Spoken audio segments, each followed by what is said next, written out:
की रात और जुमे के दिन के दुरूद के फजाइल अलग से लिखे, अहादीस अलग से मेरे आका ने बयान फरमाई हैं।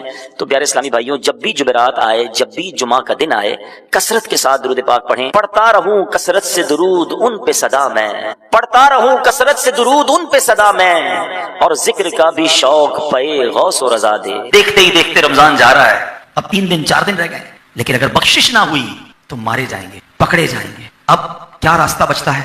एक रास्ता बचता है, वो करीम है, बड़ा करीम, उसकी बारगाह में तौबा की जाए, आंसू बहाए जाए, उसको उसकी बारगाह में सरेंडर किया जाए। क्या अल्लाह हूं गुनाहगार, खताएं हो गई, मकबूलीन के सदके माफ कर दे, जिनका कबूल किया उनके सदके हमारा भी कबूल कर दे। तो बड़ा करीम है, मांगो उससे। और आज रात तो वैसे भी मांगने की रात है। लैलतुल कद्र का वजीफा क्या है? बीबी आयशा सिद्दीका तैयबा ताहिरा रदी अल्लाह तआला अन्हा ने नबी पाक से सवाल किया, हुजूर अगर लैलतुल कद्र को पालूं तो क्या पढ़ूं? मेरे आका ने फरमाया, पढ़ो अल्लाहुम्मा इन्नका अफुव्वुन तुहिब्बुल अफ़्व फ़अफ़ु अन्नी। क्या प्यारी दुआ। यकीन करें, इधर इसका माना दिल में होना तो फिर दिल से सदा निकलती है। अल्लाहुम्मा इन्नका अफुव्वुन, ऐ अल्लाह तू माफ करने वाला है, तुहिब्बुल अफ़्व, माफी को पसंद करता है, फ़अफ़ु अन्नी, ऐ अल्लाह मुझे भी माफ कर दे। कितनी प्यारी दुआ है। आइए, नबी पाक ने फरमाया लैलतुल कद्र को पढ़ना है, मिलकर 3 बार पढ़ते हैं। अल्लाहुम्मा इन्नका अफुव्वुन तुहिब्बुल अफ़्व फ़अफ़ु अन्ना या करीम या करीम या करीम। अल्लाहुम्मा इन्नका अफुव्वुन करीमुन तुहिब्बुल अफ़्व फ़अफ़ु अन्ना या गफ़ूरु या गफ़ूरु या गफ़ूर। अल्लाहुम्मा इन्नका अफुव्वुन करीमुन तुहिब्बुल अफ़्व फ़अफ़ु अन्ना या गफ़ूरु या गफ़ूरु या गफ़ूर।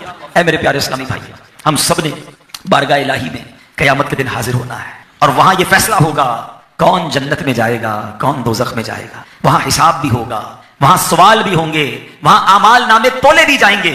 मगर क्या आप जानते हैं कि कुछ खुशनसीब ऐसे हैं जो कयामत के दिन बिला हिसाब जन्नत में चले जाएंगे। हाँ, ऐसे भी लोग होंगे जिनका कोई हिसाब नहीं होगा। आज मैंने इंशाअल्लाह चंद वो आमाल बताने हैं कि ऐसे खुशनसीब भी हैं जिनसे कयामत के दिन हिसाब नहीं होगा। और यकीन करें, अगर हमसे हिसाब हुआ ना, हम मारे जाएंगे। हम पहले से ही फेल हैं, हमें पहले ही अपना अकाउंट पता है। कुरान क्या कहता है? फमन यअमल मिस्काल दर्रतिन शर्रन यरा वमन यअमल मिस्काल दर्रतिन खैरन यरा। जो जर्रा भर बुराई करेगा वो भी देखेगा, जो जर्रा भर भलाई करेगा वो भी देखेगा। एक और जगह सूरह कारिया में फरमाया ना है कि जिसकी नेकियों का पलड़ा भारी हुआ, फरमाया ना कि जिसके नेकियों का पलड़ा भारी हुआ फहुवा फी ईशतिर रादिया, वो तो मन मानते चैन में होगा। और जिसकी नेकियों का पलड़ा हल्का हो गया वो तो फिर कहां जाएगा? फउम्मुहु हाविया वमा अदराका मा हिया नारुन हामिया, वो तो जहन्नम की भड़कती आग में जाएगा। हमें तो पहले ही पता है गुनाह ज्यादा है, हिसाब हुआ तो मारे जाएंगे। नेकियां की भी हैं तो उसमें इखलास कहां है, लिल्लाहियत कहां है, नीयत अच्छी है कि नहीं, हम सब जानते हैं। तो अब वो खुशनसीब कौन होंगे जो बिना हिसाब जन्नत में जाएंगे? और पहले तो ये सुनो कि कितने लोग जाएंगे। नबी पाक अलैहि सल्लल्लाहु अलैहि वसल्लम ने फरमाया, मेरी उम्मत से 70,000 बेहिसाब जन्नत में दाखिल होंगे, और उनके तुफैल हर एक के साथ 70,000 और दाखिल होंगे, और उनके साथ 3 जमातें अल्लाह और कर देगा। मालूम नहीं हर जमात में कितने होंगे, उसका शुमार वही जाने हैं। अगर 70,000 को मल्टीप्लाई 70,000 कर देना, हर एक के साथ 70,000, तो 4 अरब 90 करोड़ लोग वो होंगे इंशाअल्लाह जो बिला हिसाब जन्नत में जाएंगे। चांस बड़ा है, हाँ चांस है। अब जरा ये सोचे कि अगर अल्लाह ना करे, जरा इमेजिन करो कयामत का दिन हो और हिसाब हो रहा है, सूरज 1 मील पर है, पसीने में शराबोर है, बंदा शर्मिंदा है कि गुनाह ही गुनाह है, क्या जवाब दूं? और उसके सामने कुछ लोग खड़े होकर बड़ी तादाद में बिला हिसाब जा रहे होंगे। उसको कितनी हसरत होगी कि काश मेरा भी हिसाब ना लिया जाता, काश मुझसे भी ना पूछा जाता। अमीर अहले सुन्नत का शेर है ना, इम्तिहान के कहां काबिल हूं मैं प्यारे अल्लाह, बेसबब बख्श दे मौला, तेरा क्या जाता है, बेसबब बख्श दे मौला, तेरा क्या जाता है। हम इम्तिहान के काबिल नहीं, पूछा गया तो मारे जाएंगे, बिला हिसाब ही बख्शिश हो जाए, अल्लाह रहमत फरमा दे, वरना हिसाब किताब के तो काबिल नहीं हम। क्या खूबसूरत बात, गालिबन आला हज़रत का शेर है या मुफ्ती मौलाना हसन रज़ा साहब का शेर है, और क्या कमाल की बात की है। हिसाब किताब है, अल्लाह मुझे नहीं आता, मेरे कितने गुनाह हैं मुझे इतना हिसाब नहीं आता। भाई ये हिसाब आता है, कितने भी गुनाह क्यों ना हो तेरी रहमत से कम है, बस इतना हिसाब आता है। गुनाह बहुत है, बेहिसाब है, मगर मौला तेरी रहमत से कम है। क्या लिखते हैं? मेरे जुर्म तेरी रहमतों से कम है, मेरे जुर्म इससे जायद तेरी रहमतों से कम है, मेरे जुर्म इससे जायद न मुझे हिसाब आए न मुझे शुमार आए। मौला मुझे और कोई हिसाब तो नहीं पता, एक कैलकुलेशन पता है, गुनाह बहुत है, बड़ी खताएं हैं, मगर इन सारे गुनाहों ने मिलकर भी मौला तेरी रहमत को कोई नुकसान नहीं पहुंचा, तेरी रहमत के आगे कुछ नहीं।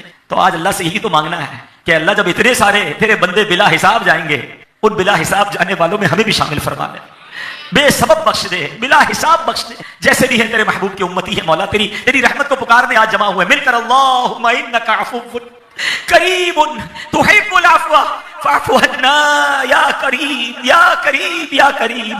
अल्लाहुम्मा इन्नका अफ़ुव्वुन करीमुन तुहिब्बुल अफ़्व फ़अफ़ु अन्ना या गफ़ूर या गफ़ूर या गफ़ूर।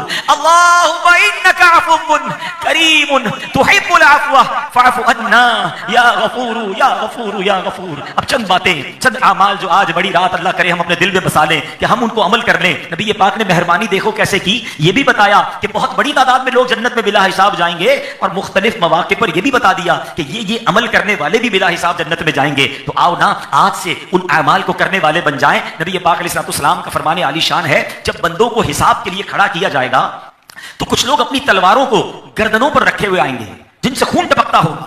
ये लोग जन्नत के दरवाजे पर भीड़ कर देंगे। पूछा जाएगा ये कौन लोग हैं? बताया जाएगा ये शुहदा हैं जो जिंदा थे, इन्हें रिस्क दिया जाता था। फिर एक ऐलान करने वाला ऐलान करेगा, जिसका अजर अल्लाह पाक के जिम्मा करम पर है, वो खड़ा हो और जन्नत में दाखिल। नहीं, मैं तो इंतजार में बैठा हूं, बस बदला लेना है, छोड़ूंगा नहीं, हाथ में आ नहीं रहा, इंतजार में हूं। कोई इसका ऐसा मामला है कि पकड़ लूं इसको, खूब इसको सजा दूंगा, खूब बदला लूंगा। दिल में कदूरतें, दिल में बुग़्ज़, दिल में कीना रख के बैठे हैं। अल्लाह से कह रहे हैं अल्लाह सारे गुनाह माफ कर दे, छोटे गुनाह भी माफ कर दे, बड़े भी माफ कर दे, छुप कर किए हुए गुनाह भी माफ कर दे, ऐलानिया भी कर दे। लेकिन हम बंदों को माफ करने के लिए तैयार। ये कैसी माफी है? आज की रात जब शबे कदर की दुआ पढ़ो ना, तो अपने आप पर शर्म आनी चाहिए। अल्लाह को कह रहे हो अल्लाह माफ करने वाला है, माफी को पसंद करता है, और खुद माफ नहीं कर रहे। और आज आपने सुना कि दरगुजर करने वाले बगैर हिसाब किताब के जन्नत में जाएंगे। आओ आज आप एक नियत कर लो, अब तक जिन्होंने सताया, अब तक जिन्होंने जुल्म किया, ऐ अल्लाह मैं तेरे उन तमाम बंदों को माफ करता हूं। कह तो दो मैंने माफ किया, या बदला लेना है अभी भी माफ, तो फिर छोटी मोटी बातों को दिल से निकाल दे। अभी पिछले दिनों फतेह मक्का के बारे में सुना, नबी पाक ने अपने जानी दुश्मनों को माफ कर दिया, अपने सहाबा के कत्ल करने वालों को माफ किया। हम पर किसने इतना जुल्म किया जो हजरत हमजा पर हुआ था? कितना प्यार था नबी पाक को अपने चचा वाले से, हिसाब भी नहीं लिया जाएगा, उसको जन्नत में दाखिल कर दिया। उसने की थी, तंग तो उसने किया था, तकलीफ तो उसने पहुंचाई थी, कोई बात नहीं यार, उसने पहुंचाई, इंसान था, हो गई। आज बड़ी रात है ना, घर जाकर फोन कर लो, कल दिन में फोन कर लें, बस यार खत्म करो, आज से सारी बातें खत्म, मेरी गलती हो गई तो माफ कर दें, आओ मिलकर रहते हैं, क्योंकि लैलतुल कदर कता ताल्लुक करने वाला नहीं बख्शा जाएगा। तो क्या प्यारा अमल आज पता चला कि बिला हिसाब। अब जब भी आपको किसी पे गुस्सा है ना, और बदला आइंदा के लिए भी बदला लेने को जी चाहे, दुश्मनी निभाने को जी चाहे, टिट फॉर टैट जैसे को तैसा, ये हदीस याद कर लेना कि दरगुजर करने वाले बिला हिसाब जन्नत में जाएंगे। वल्लाह मुझे बिला हिसाब जन्नत में जाना है, मैं हिसाब नहीं दे सकता, है ही नहीं हिसाब देने को, तो क्या हिसाब देंगे, मारे जाएंगे। जब नबी पाक ने हमें गेट पास बता दिया है कि जो दरगुजर करने वाले होंगे अल्लाह उन्हें बिला हिसाब जन्नत में दाखिल करेगा, तो इंशाअल्लाह ये करना है। एक और जगह, अब एक और कैटेगरी भी सुन लें।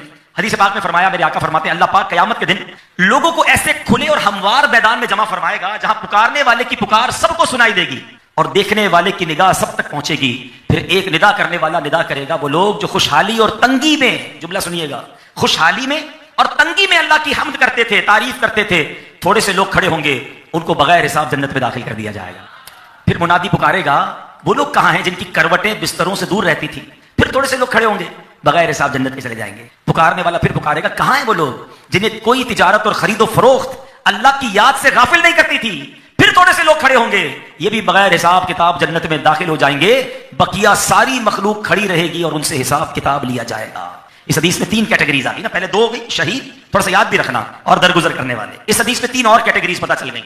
नंबर एक, तंगी में खुशी में अल्लाह को याद करने वाले। हमारा बड़ा अजीब मामला है, हम तंगी में अल्लाह को याद कर रहे होते हैं, कोई मामला फंस गया है, कोई बंदा घर में बीमार है, कोई कंटेनर फंस गया है, कोई नौकरी नहीं मिल रही है, हाथ में तस्बीह, बंदा मस्जिद में नजर आ रहा है, खैर खैरियत तो है, आप तो पूरा साल नहीं दिखते, बस वो जरा वालदा बीमार थी, फला काम फंस गया है, जॉब नहीं मिल रही है, इंटरव्यू के लिए जाना है, जैसे ही वो काम निपटा बंदा गायब। किधर गया? वो काम हो गया, तो काम हो गया तो आप भी गायब हो गए। तंगी हो या खुशी हो, आजमाइश हो या राहत हो, धूप हो या छांव हो, हर हाल में अल्लाह को याद करना है। इंशाअल्लाह अगर ऐसे वक्त पे याद करेंगे, एक बड़ी प्यारी तफसीर नईनी में इबारत लिखी है, अल्लाह गोया अपने बंदों से पता है क्या फरमाता है, तुम मुझे राहत में खुशहाली में मुझे याद करो, मैं तुम्हें मुसीबत में याद करूंगा। हमारा प्रॉब्लम है, हम खुशहाली में भूल जाते हैं, जरा पैसे आए, जरा माल आया, जरा इज्जत आई, खुशी का मौका आया, अभी ईद आएगी ना, खुशी के दिन आएंगे ना। कितने लोग अल्लाह को याद करते हैं? मस्जिद खाली, खुशी देने वाला रब, और उसी ने खुशी दी और उसी को नाराज करते हैं ईद के दिन। अभी से प्लान बन रहे होंगे, कोई सिनेमा की टिकट बुक कर रहा होगा, कोई दोस्तों के साथ किसी हराम काम की तैयारी कर रहा होगा। अल्लाह के बंदो क्या कर रहे हो? पूरा महीना इबादत की, पूरा महीना आपने स्पिरिचुअली रूहानी तौर पे ताकत हासिल की कि शैतान से लड़ूंगा, पहले दिन ही हार जाते हो। नहीं, इस बार ईद के दिनों में शैतान को जवाब देना है कि हम अल्लाह के बंदे हैं, तेरी नहीं मानेंगे, तुझे जितना हमला करना है कर ले। जिस तरह रमजान में 5 वक्त मस्जिद में आकर नमाज पढ़ी, ईद के 3 दिन भी मस्जिद में आएंगे इंशाअल्लाह। यह चैलेंज लेकर जाना 27वीं शब, ये नीयत पक्की करके जाएं कि ईद के 3 दिन एक नमाज भी कज़ा नहीं होगी इंशाअल्लाह। खुशी मनाएं, बिल्कुल मनाएं, अच्छे खाएं कि जब भी खुशी मनाऊंगा, व्हेनेवर किसी भी तरीके की सेलिब्रेशन हो, चाहे वो ईद हो, चाहे वो शादी हो, चाहे बर्थडे हो, चाहे जनाब नए घर की पार्टी हो, दोस्तों की दावत हो, कुछ